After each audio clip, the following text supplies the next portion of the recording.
8వ కీర్తన 2వ వచనము. శత్రువులను పగ తీర్చుకుని వారిని మాన్పివేయుటకై నీ విరోధులను బట్టి బాలుర యొక్కయు చంటి పిల్లల యొక్కయు స్తుతుల మూలమున నీవు ఒక దుర్గమును స్థాపించి ఉన్నావు. ఏం జరుగుతుందండి? స్తుతుల ద్వారా బాలుర యొక్కయు చంటి పిల్లల యొక్కయు అనమాట. అంటే చిన్న పిల్లలు, చంటి పిల్లలు, బాలుర అంటే ఇంగ్లీష్లో సక్లింగ్ అని రాయమంది. అంటే పాలు తాగే పిల్లలు, చిన్న పిల్లలు స్తుతులు అర్పిస్తారా దేవునికి? అర్పించరు కదా. అంటే అర్థం ఏంటి అని అంటే humble and pure in character. ఎవరైతే తమను తగ్గించుకొని దేవుని ఎదుట తామేమై ఉన్నారో గుర్తించి మన స్థితి ఏంటో గ్రహించి నిష్కల్మషమైన హృదయముతో కదా, చిన్నపిల్లల స్వభావం ఎలా ఉంటుందో ఆ విధమైన ప్యూర్ హార్ట్తో ఎవరమైతే ఆయనను స్తుతిస్తామో, ఒక రకంగా చెప్పాలంటే మనకు యోహాను సువార్తలో 4వ అధ్యాయంలో దేవుడు ఒక మాట అంటాడు. ఏమని మాట్లాడతాడు అక్కడ?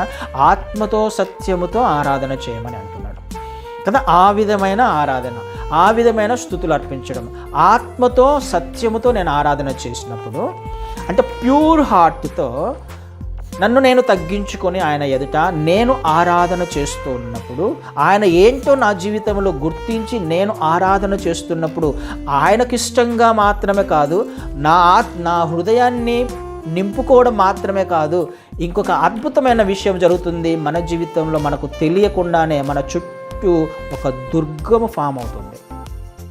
స్తుతుల దుర్గము ఒకటి మనం ఏర్పాటు చేసుకుంటున్నాం కదండి.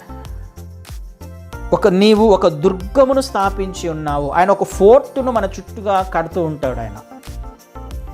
కానీ ఒక దుర్గము స్థాపించబడుతుంది ఈ స్తుతుల ద్వారా. ఏమవుతుంది ఆ దుర్గము స్థాపించబడడం ద్వారా ఏం జరుగుతుంది? శత్రువులను పగ తీర్చుకొని వారిని మాన్పివేయుటకై నీ విరోధులను బట్టి, అంటే ఇంకా శత్రువు నీ దగ్గరికి రావడానికి, నిన్ను తాకడానికి జస్ట్ అక్కడికి వచ్చి సైలెంట్ అయిపోతాడు, నోరు మూసుకొని కూర్చుంటాడు అనమాట. వాడి దగ్గరికి కూడా రావడానికి అవకాశం లేదు. నీ చుట్టూ ఉన్న నువ్వు ఏర్పాటు చేసుకున్న స్తుతుల దుర్గము ద్వారా, నీ ఆత్మతో సత్యముతో నువ్వు దేవుణ్ణి ఆరాధిస్తున్నప్పుడు, కీర్తిస్తున్నప్పుడు నువ్వే ఒక దుర్గాన్ని ఏర్పాటు చేసుకుంటున్నావు నీ చుట్టూగా. ఎంత అద్భుతమైన లేఖన భాగాలు ఉన్నాయి మనకి.